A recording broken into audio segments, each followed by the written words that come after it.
मातृ पितृ चरण कमलेभ्यो नमः।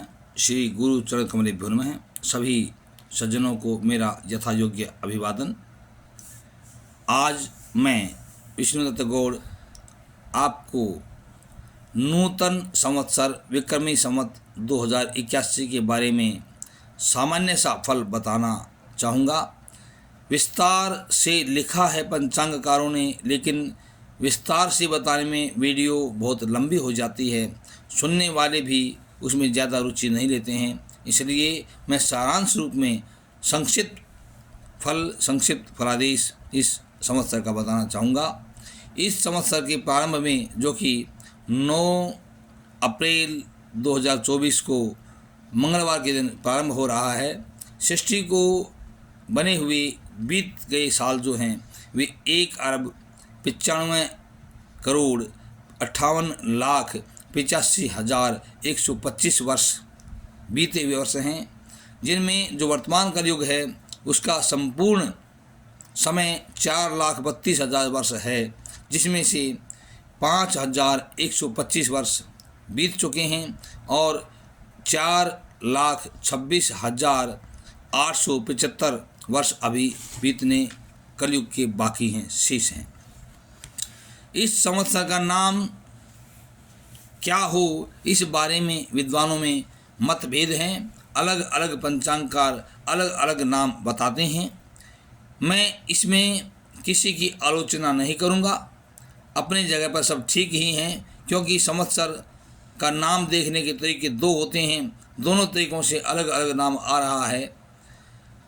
जो मनीराम पंचांग है, पुरातन पद्धति का बना हुआ पंचांग पुराना है, वो पंचांग इस संवत्सर का नाम पिंगल रखते हैं। मार्तंड पंचांग, जो कि नूतन पद्धति से बना हुआ संपूर्ण भारत में मान्य पंचांग है, वे इस संवत्सर का नाम काल युग बताते हैं। यदि मैं अपना विचार दूं, अपना मत दूं, तो मैं दोनों में से किसको मानूं, इस बारे में निर्णय करें। तो मेरा अपना मानना है कि जो काशी से पंचांग छपता है वह पंचांग भी पिंगल ही नाम रखता है, और अधिकतर पंचांगकार अपने पंचांग की एक प्रति चेक कराने के लिए काशी विश्वविद्यालय में भेजते हैं। तो मेरा अपना मत है कि यदि पिंगल ही इसका नाम मान लिया जाए तो ठीक है। फिर भी मुंडे मते भिन्ना, जो आप लोगों को उचित लगे वही संकल्प आदि में नाम उच्चारण करें। यदि इसका नाम हम पिंगल मानते हैं तो उसका फल है चौपायों व कलाकारों को कष्ट हो तथा क्षति होगी, वर्षा की हानि होगी। यदि कालयुग संवत्सर का नाम मानते हैं तो उसका फल है शासकों में मतभेद हो तथा युद्ध हो, रोग की वृद्धि हो, अतिवृष्टि से लोगों को कष्ट हो। इस संवत्सर का राजा मंगल है, जिसका फल है तीव्र वायु प्रकोप हो, अग्नि का भय हो, दुर्घटना का आतंक रहे, चोरों व तस्करों का उत्पात हो, मेघ अल्प वर्षा करें। इस संवत्सर का मंत्री पद शनि को प्राप्त है, जिसका फल है शासकों द्वारा लोक व नीति विरुद्ध व्यवहार होगा, वर्षा की कमी हो, आर्थिक समृद्धि बाधित होगी। इस संवत्सर का सशेष मंगल है। कृषि की उपज संबंधी जो मंत्री है वो मंगल को प्राप्त है। चौपायों का व दुधारू जो पशु हैं उनमें रोग की वृद्धि हो, अल्प वर्षा हो, सौख्य का अभाव हो, जो भूसी वाले अन्न हैं उनकी क्षति हो। रशेष पद गुरु को प्राप्त है, जिसका गुरु एक अच्छा सौम्य ग्रह है, उसका फल भी अच्छा ही है। फल फूलों की पैदावार बड़ी उत्तम होगी, बाग बगीचे बहुत सुंदर होंगे, शासन व प्रशासन उच्च कोटि के वाहनों से संपन्न हो तथा ब्राह्मणों का विप्रों का सम्मान बढ़े। निरशेष पद भौम को प्राप्त है। निरशेष का मतलब है जो रसहीन पदार्थ है, जैसे खनिज हैं या धातु पदार्थ हैं। इसका फल है जैसे मूंगा, लाल वस्त्र, लाल चंदन, तांबा, गुड़ या अन्य लाल रंग के पदार्थ जो हैं उनके भाव में वृद्धि हो, महंगे हों। मेघेश पद शनि को प्राप्त है, इसका फल है कि वर्षा अल्प हो, राजकीय नीतियों से प्रजा को कष्ट हो और रोग का प्रसार हो।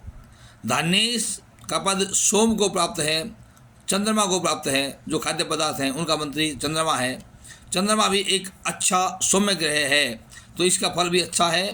पृथ्वी जल से परिपूर्ण रहे, शस्य की वृद्धि हो, प्रजा में उत्सव हो, प्रजा में आनंद रहे। दुर्गेश पद शनि को प्राप्त है, समस्त देशों में विग्रह हो, जनता में व्याकुलता हो, आपसी मतभेद व विरोध बढ़ें, कृषि पदार्थों का अभाव रहे। धनेश पद धनेश का पद मंगल को प्राप्त है, वित्त मंत्री इस संवत्सर का मंगल है। इसका फल होगा काले पदार्थों का भाव महंगा होगा। शरद ऋतु में सूखा व भूसी वाले अन्न का नाश हो, सर्वत्र अस्थिरता का वातावरण रहे, शासकों की नीतियाँ, राजाओं की नीतियाँ दमनकारी हों।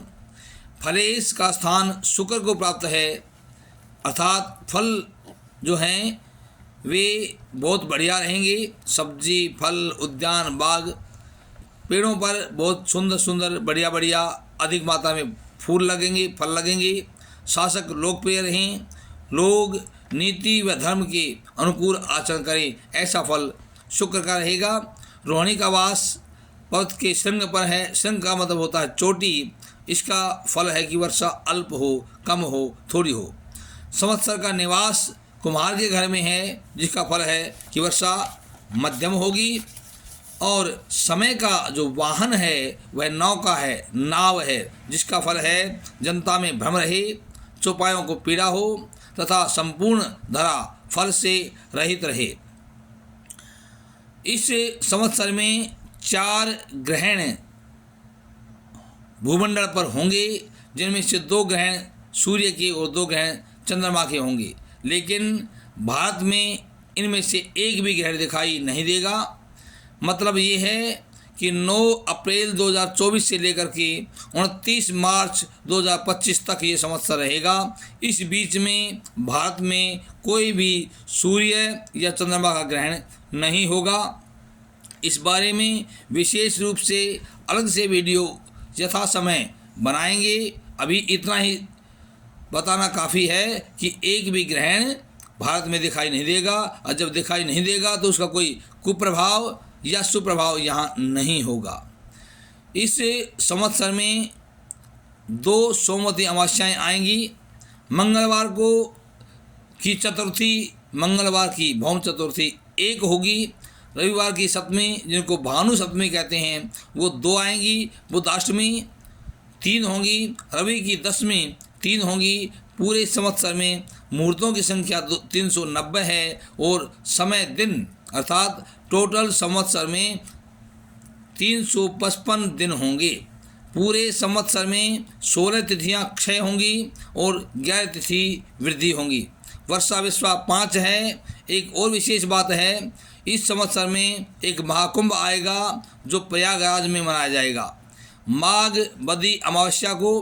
तदनुसार 29 जनवरी 2025 बुधवार को यह महापर्व मनाया जाएगा।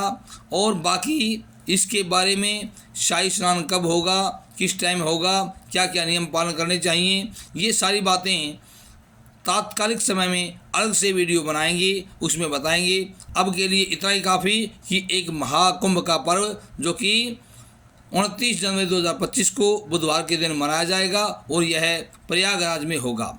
ये सामान्य सा फल आप लोगों को बताया। राम राम।